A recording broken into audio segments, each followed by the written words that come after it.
Thank you, Sam. Good evening. My name, as Sam said, is Walter Mustapich, and with my close friend and colleague, Jim Crescenzo, we are the co-founders of the Boys Club Network. Unfortunately, Jim could not be here this evening due to illness. 7 minutes goes quickly, so I'm going to get right into this. Jim and I both attended Templeton Secondary School in East Vancouver. That's where we first met. Jim in grade 12, I in grade 10, and let's just say Jimmy was a mentor even then. Fast forward to the year 2002, and I'm assigned to Templeton Secondary School, our old school, as a vice principal. Jimmy is already there as a fine arts department head. Very ironic. It was like a strange episode of Lost. In 2008, Jim and I started talking about the fact boys are falling behind girls in all aspects of our education system. An effort 20 years earlier to catch girls up to boys had become very successful. Girls were now at the lead in roles, in leadership roles, post-secondary education, and so forth. More girls than boys were entering university. They occupied the majority of leadership roles in schools and were winning most of the scholarships at graduation. Unfortunately, at the same time, the boys had been left behind. Research and thousands of articles support this. Ask your own kids who sits on their student councils in their high school, attend a graduation ceremony, and see who receives the majority of the awards. As a father of 2 daughters and 1 son, I wanted to see some equity. I didn't want either to fall behind or lack an opportunity. That's when Jim asked a key question. It's true, that is true. But what about those boys in particular, 5% or less of our student population who were completely missing the mark and just dropping out, getting into recreational drugs, and even getting into trouble with the law? We worked with our counselors and admin team to identify at least 20 boys who fit that criteria and told our colleagues that Jim and I wanted to see if we could somehow turn those boys around and help them graduate and become successful members of our community. Our colleagues came back with more than 80 names. We worked that back down to 20. What did these boys have in common? Well, the vast majority of them did not have a man in their life they considered to be a positive role model. They didn't have a man who could teach them what it meant to be a good man. They were not connected to school in a meaningful way in many cases. Most weren't involved in a club, a team, or had a positive relationship with an adult in our school that might be considered a positive mentor. As the screen behind me reads, they did not seem to have any hope, opportunity, positive mentorship, or educational possibilities for themselves.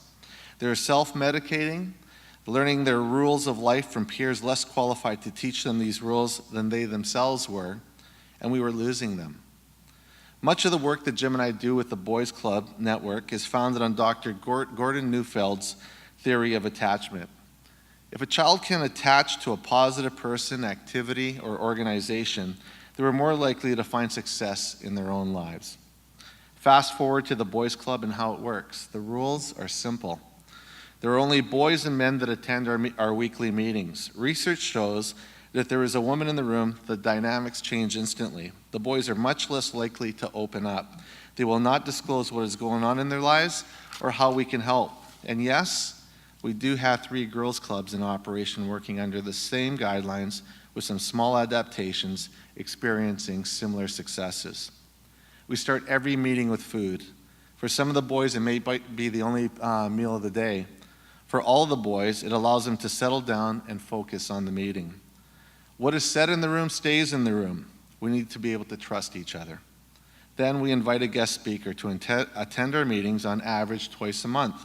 We ask these men to do 2 things. First of all, tell your story to a comfort level that you're good with. And secondly, tell us how you define a good man. How does a good man treat himself, his community, women, his parents, the people he hangs out with? We've had some amazing men come in and talk to the boys. Francesco Aquilini, owner of the Vancouver Canucks. Frank Juster, the Bill Clinton Juster Foundation. The first ever winner of Top Chef Canada, Dale McKay, who is here in attendance tonight, once again supporting our boys in the work we do. Constable Kevin Torvik of the Vancouver Police Department, who at one time was an undercover cop investigating motorcycle gangs. Tanner Glass, who was playing for the Canucks at the time, and many more interested and interesting men. Through these men's stories, the boys began to understand that they had to take charge of their own lives. They had to man up and be responsible for their futures. But they also started to realize they were not alone. Many of these men have since provided opportunities for the boys in employment, post-secondary educations, and private talks. These men have provided modeling and mentoring that was lacking for our at-risk boys. The stories these men shared resonate with the boys. They make a difference, and I can give you one example because I've been given permission to do so by the boys. A close friend of Jim and I, Gaetano Faciana, came in to speak to the boys. He'd gone to Templeton with us back in the late 70s, and he wanted to be an international photographer.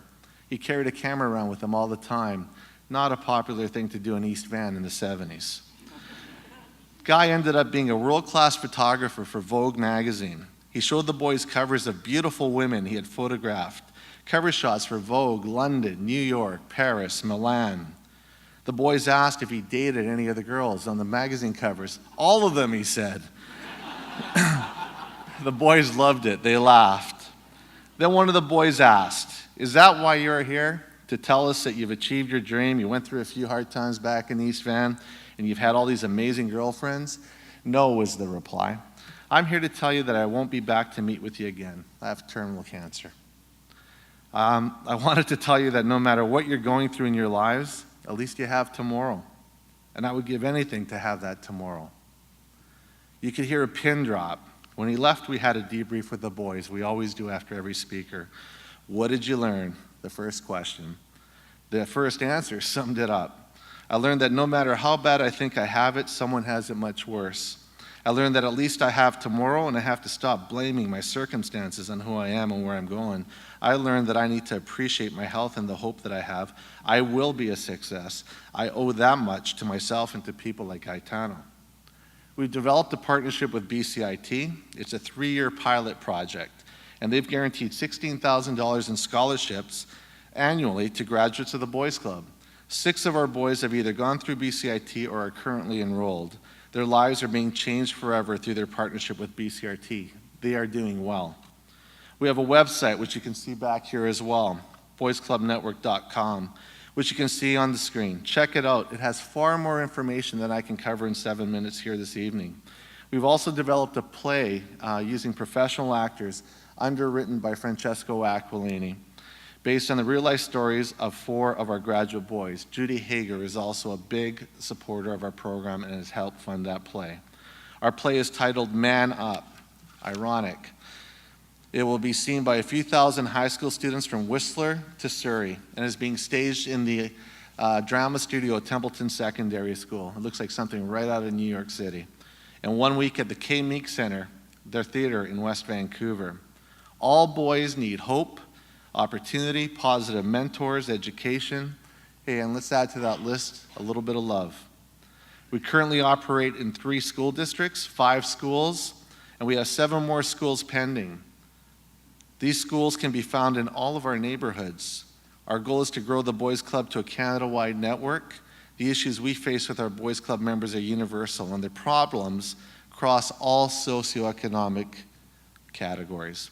Ladies and gentlemen, we have approximately 30 of our boys and a few of our mentors in the audience tonight, including my wife, Laura, who supports our work and has created our website, our Twitter account, our Facebook account, and also raised funds and provided opportunities for many of our boys and our initiatives. You know, they say behind every successful man is a very surprised mother-in-law. And I'd like to thank my wife for her support. We would really appreciate it if you would become part of our social media family and follow us on Facebook and Twitter. I would now ask that all members of the Boys Club here tonight, and I think there's 2 alumni, to please stand and be acknowledged. You're all champions, all winners.